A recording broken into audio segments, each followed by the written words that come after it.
الملعب جون هو اللي بيكون لسه قايم من النوم، بيغسل وشه وبيلاقي امه سايباله ورقه على الترابيزه مكتوب فيها طلبات ينزل يجيبها من السوبر ماركت. جون بيطنش وبيدخل يلعب على الكمبيوتر، زمايله بيقولوا له افتح قناه الاخبار على التلفزيون بسرعه يا جون. بيروح يشوف في ايه، ولكن فجاه الارسال بيتقطع. بيسمع صوت بره فبيبص من الشباك، بيلاقي الناس بتجري في كل حته زي المجانين وبيتهجموا على بعض. جون بيسمع تخبيط على باب الشقه عنده فبيروح يفتح، وهوب بيدخل ابن الصرمله بيقول له خبينا عندك يا اسطى. بيقول له انت مين يا عم انت؟ بيقول له انا يونغ يا اسطى وساكن في الشقه اللي جنبك. بيقول له بلا يونغ بلا بونغ، اطلع يا ابن الهرمه من الشقه. بيقول له استنى والنبي يا اسطى. بيقول له اطلع يا عم. طب دقيقه اخش الحمام وحياه امك. وفعلا بيسيبه يخش، وفي وقتها بيسمع جون ان اعراض مرض الزومبي هو نزيف في العين واحمرارها، وبعدها المصاب بيتحول لزومبي. في الوقت ده بيخرج يونغ من الحمام. جون بياخد سكينه بسرعه وبيروح يهدده بيها، وبيقول له اخرج بره الشقه يالا بدل ما اقطعك.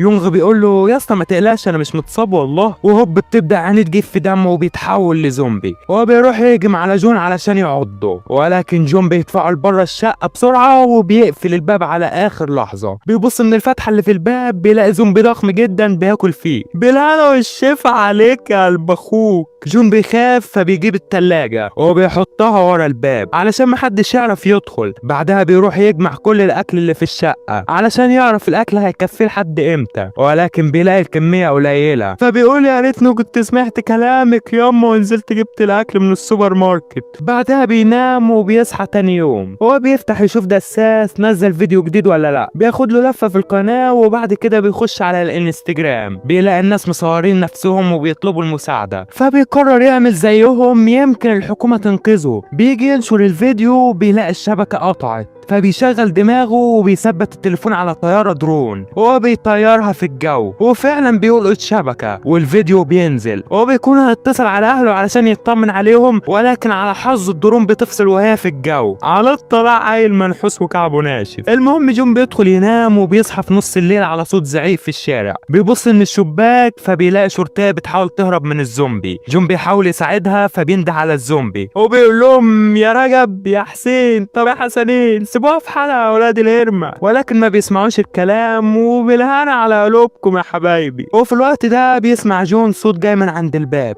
بيبص بيلاقي زومبي واقف ورا التلاجة. جون بيحاول يمنعه من الدخول وبتجيله فكرة جبارة فبيروح ينط من الشباك، وابن الحمار بيروح وراه وبينزل لتحت ميت، ولكن جون ما بيكونش نط، بيكون متشعلق في الحديدة بتاعة الشباك. هو بيتعدي 7 أيام على اللي حصل، وللأسف بيكون جون لسه عايش. المهم بيقرر يشرب من أزاز الويسكي بتاعة أبوه علشان يوفر في استهلاك المية. هو بيكون جعان جدا بس الأكل قليل، فبيقرر يتفرج على التلفزيون علشان يتجاهل الجوع، ولكن بيلاقي الجحش ده ماسك طبق الاندومي ونازل حش فيه. بيقول ما بدهاش بقى، وبيقوم يفتح آخر علبة نودلز وبياكلها كلها، وبيروح علشان يشرب ولكن بيلاقي المية اتقطعت خالص. جون بينهار تماما وبيفقد الامل. وفي اليوم ال15 بتكون حالة جون النفسية بتسوء اكتر واكتر، وبيبدأ يشوف هلاوس وبيتخيل عيلته معاه في الشقة، ولكن بيفوق وبيعرف ان كل دي كانت هلاوس. جون بينهار تماما، وفي وقتها بتجيله رسالة صوتية من امه، ما بيكونش في شبكة علشان يفتحها، فبيطلع بره الشباك علشان يحاول يلقط شبكة. هو فعلا بيفتح الرسالة وبتكون امه بتطمنه عليهم وبتقول له احنا في الشركة بتاعت ابوك،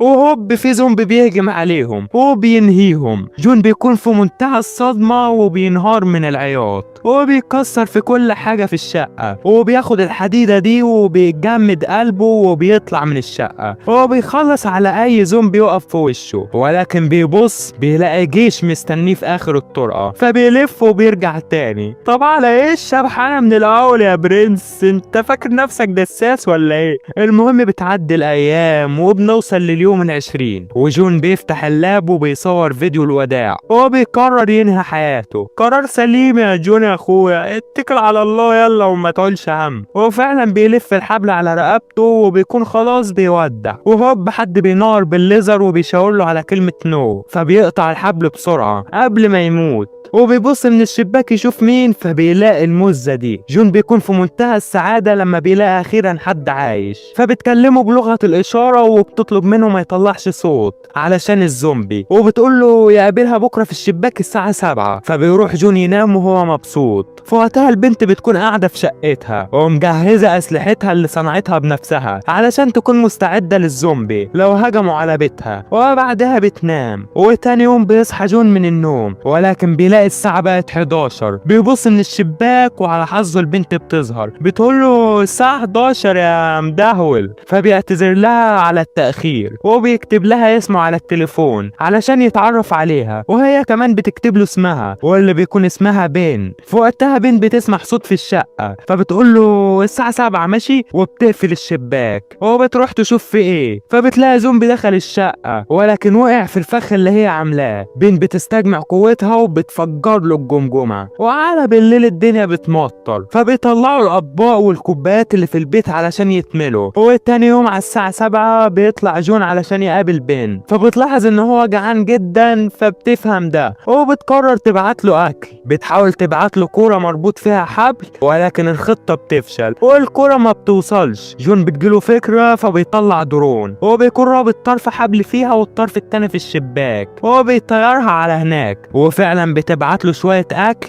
وجون بيفضل ياكل وبيكون في منتهى الانترفنتس. ومرة واحدة بيتصدم. بين بتبص تشوف في ايه، بتلاقي زومبي ماسك الحبل اللي كانت رامياه في الشارع وبيبدأ يتسلق لفوق. لا زومبي مفتح، يا اول مرة اشوف زومبي بالذكاء ده والله. المهم بتروح بين علشان تقطع الحبل بسرعة، ولكن للأسف بتخبط في الترابيزة وبتفقد الوعي. جون بيحاول يتصرف علشان الزومبي ما يوصلش لفوق، فبيرمي عليه ازايز ولكن ولا بيهزه. جون بيشغل دماغه وبيطلع عليه الدرون علشان يشتته، ولكن ابن الصرمة بيدمرها له. قسما بالله انا شاكك ان ابن الكدابة ده مش زومبي ولا حاجة، هو بياخدنا على قد علينا. المهم في وقتها بتكون بين فائت وبتضربه على ايده وبتطيرها له وبينزل ميت. في وقتها بيقرر جون يطلع يجيب اكل من الشقة بتاعة الجيران، وفعلا بيجهز نفسه وبيخرج. بيلاقي جثة الشخص اللي ساكن جنبه على الارض، فبياخد مفتاح شقته وبيفتح الباب وبيخش. بيلاقي اكل كتير في التلاجة، فبياخده، واللي بيلاقي قدامه بياخده.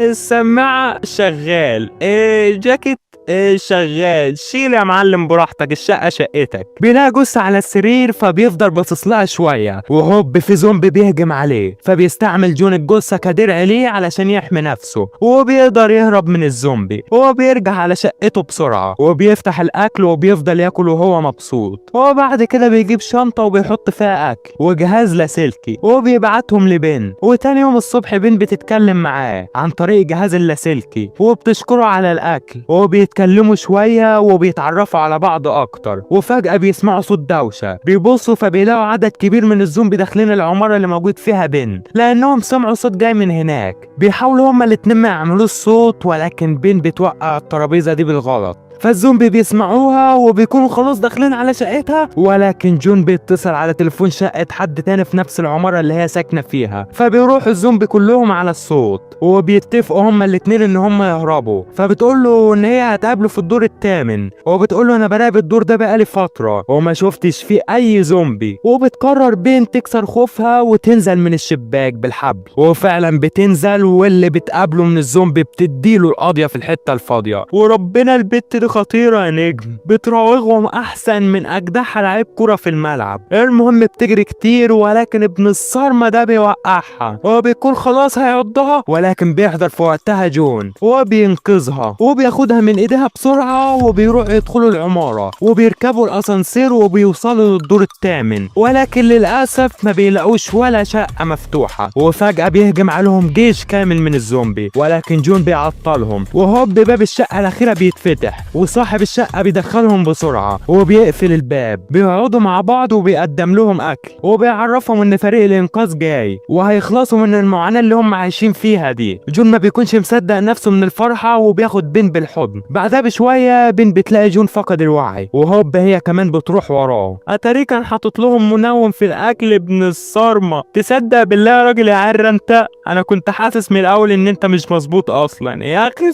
فخس عليك. المهم الراجل ده بيسحبها جوه الأوضة وبيربطها وبيقفل عليها. بعدها بشوية بين بتفوق وبتلاقي في زومبي مربوط جنبها، وبتطلع ان دي مرات الراجل المخبول ده. بيكون ماسكها بحبل من بره وبيبدأ يسيب الحبل سنة سنة علشان تاكل بن، ولكن في وقتها بيكون جون فاق وبيرفع السلاح عليه وبيكون خايف يضرب، وهوب الراجل بيسيب الحبل، فبيجري جون بسرعة يلحقه، وبيروح الراجل يجيب سكينة وبيهدده بيها وبيقول له سيب الحبل. وفي وقتها الصوت اللي جوه الأوضة بيهدى، فبيفتح الراجل اللي مستلك ده الأوضة علشان يشوف ايه اللي حصل، وهوب مراته بتهجم عليه وبتشرب كل العصير اللي في جسمه. يا جدع غور قرفتنا. وفي الوقت ده بين بترفع عليهم المسدس وبتريحهم خالص، والحباب بيسمعوا صوت الطلق وبياخدوها جري عليهم، وبين بتستسلم للأمر الواقع وبتفقد الأمل في الحياة، فبتدي المسدس لجون وبتقول له تلني يا جون، وبعد كده خلص على نفسك لأننا في كل الحالات ميتين، ننهي حياتنا بنفسنا بدل ما نتعذب على ايد الزومبي. وفعلا بيرفع جون السلاح وبيكون منهار من العياط وبيكون خلاص هيعملها، ولكن في وقتها بيسمعوا صوت طيارات